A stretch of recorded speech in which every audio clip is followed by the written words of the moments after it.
What's going on, guys? So today we are out here at Explore USA RV Supercenter in Corpus Christi, Texas, and we're going to take a look at this really cool Lithium travel trailer toy hauler. This is a pretty cool floor plan. I think you're going to like it because it has some interesting characteristics that are a bit unique. Anyways, guys, hang tight. I'll be right back. All right, let's start by taking a look at the numbers on this unit. So this is going to have a gross vehicle weight rating of 10,600 pounds. It's going to have a cargo capacity of 4,402 pounds. It's going to ride on 15-inch E-rated tires, and it's going to have twin 5,200-pound axles. So for something like this, definitely would not put this behind a half-ton truck. I would put this behind a 3/4-ton truck at minimum, and you're going to want to have a payload or a cargo capacity on that truck of probably around 2,800 to 3,600 pounds, just to be able to support the heavy tongue weight you're going to have here. It just makes sense. You're going to offset some of that weight whenever you put a toy in the back, but we'll kind of focus in on some of that when we get there. But let's hop inside of this Lithium toy hauler.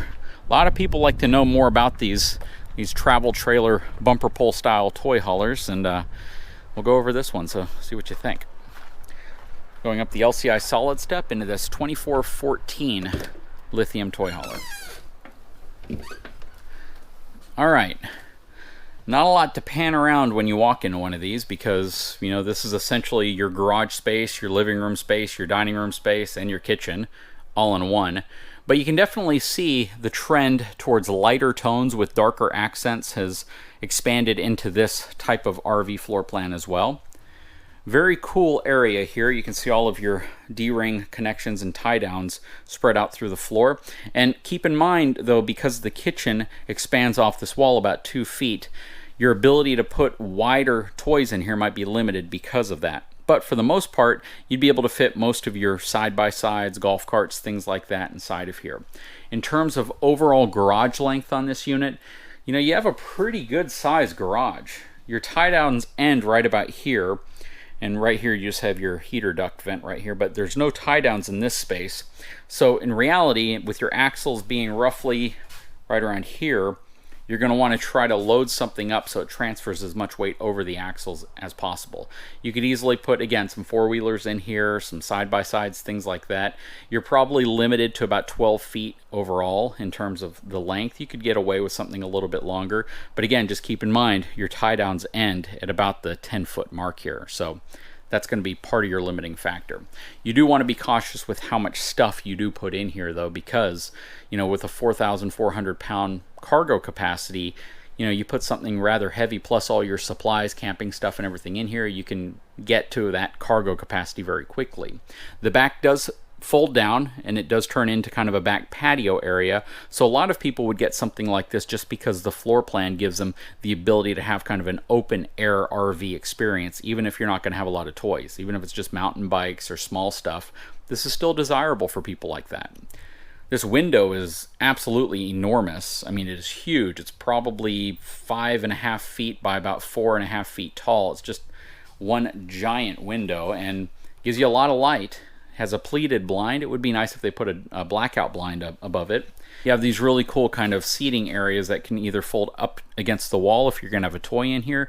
They can fold into a seated position like this for your dinette, or they can fold flat into a bed that can sleep, 2 or 3 little kids. So that's really nice. Again, your back ramp, and this is the surround that would turn it into that patio area whenever it's deployed. You have all of your storage and little roped off areas up here, which is nice, or netted off areas. More cabinets up here.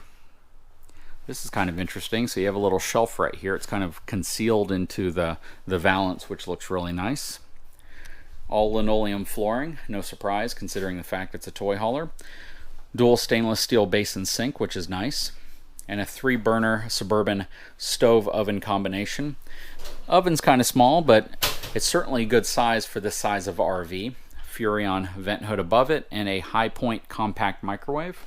This unit has an MSRP of $55,399.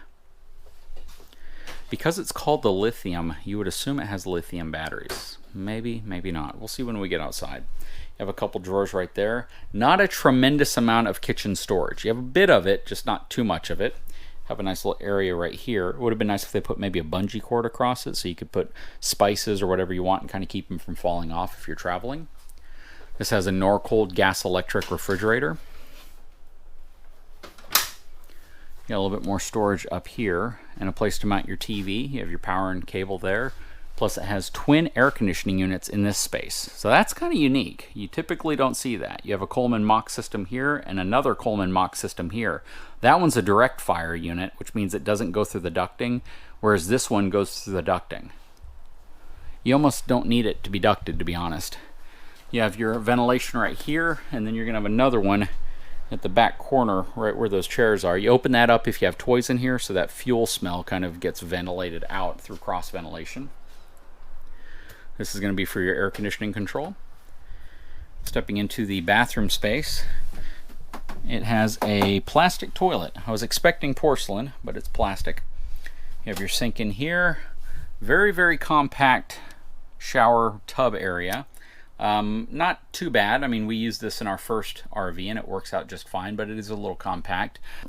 The shower curtain itself doesn't radius out, so it's going to be kind of a tight fit in there. They probably could have done something a little bit more creative there.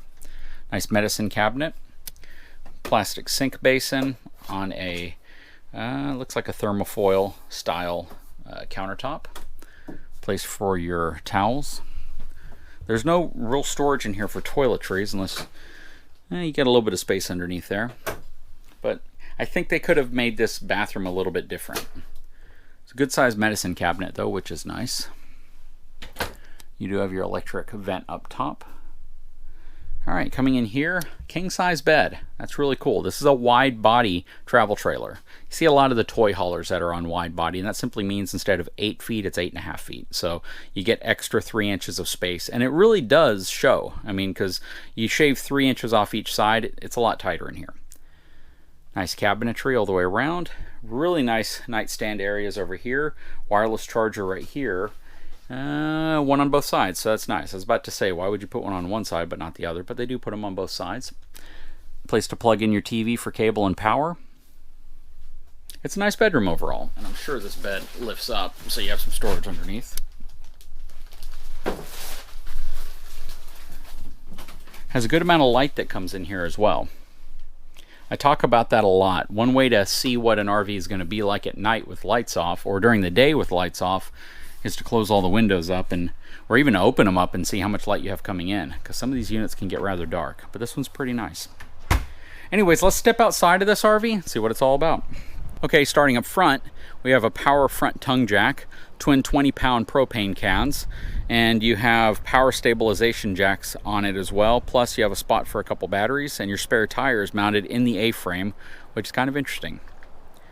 Up front here, you're going to have your front pass-through storage, which is not a pass-through storage. It's actually a very large non-pass-through storage.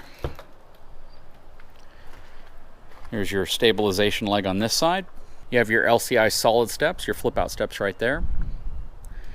This runs Trailer King tires, I think, or yeah, Trailer King RST tires. No upgraded suspension equalizer. This is an area I would address relatively quick. I would likely recommend putting a more robust tire and even upgrading the suspension here, rather soon. I personally think that, they probably could have gone with a slightly higher end system here, greasable wet bolts, heavy duty shackle straps, just because it makes it a little bit more confidence inspiring when you're towing it down the road. Does not have frameless windows, but on something like this, I'd actually prefer that it doesn't have frameless windows because of the fact that you want that cross ventilation, especially if you have stinky toys in the back. Here's the back power control for your stabilizer jacks. Incandescent lights, and boy are they low. I would have recommended, the little LED strip lights right here, but those are placed really low on the back. It's interesting. And up top they are LED, but down below, are these LED? These men up, there's a big incandescent bulb right there. Flip down ramp on the back. It is wired for a Furrion wireless backup camera. Here's your fueling station, so you can put fuel inside of this unit. Has an electric pump right here. This is where your handle is going to be, so you can fill up like you're at a gas station. Outside shower, city water connection, outside of your furnace, outside of your water heater, the back of your refrigerator. It's also ventilated at the top, which is really nice. Water fill, fresh water fill, city water connection, 50 amp connection right here. Another LED light right there. Maybe there's a shortage on LED lights and that's why they did the incandescent light on the back bottom. Who knows? This is where your generator would go. If you don't put a generator in here, you could always just use this for extra storage. So it's kind of prepped for you if you want to throw a generator inside of here. And it's ventilated already, so you got that mesh right here to allow the generator to breathe. You could even probably fit a small Yamaha or something in there as well, so if you don't opt for the generator from the factory, you can throw something that will probably work just as well for you. But yeah, it's a pretty nice little toy hauler. I mean, it's got a lot of cool amenities. It is a stick and tin unit, which means instead of a smooth fiberglass over aluminum frame, this is going to be aluminum siding over a wood frame. But you know what? It saves you some cost. It's still going to function as well. And if you bump into something or damage it, it's a lot easier to repair and a lot less expensive to repair than a fiberglass unit is. So there's always pros and cons to everything. And in many ways, this is a pro over that if you don't care about the look, if it's not a look that turns you off. But I'd love to know what your thoughts are. Please leave a comment below. If you haven't had a chance, please take a moment, subscribe to my channel, give me a thumbs up, and we'll be back to talk to you again very soon.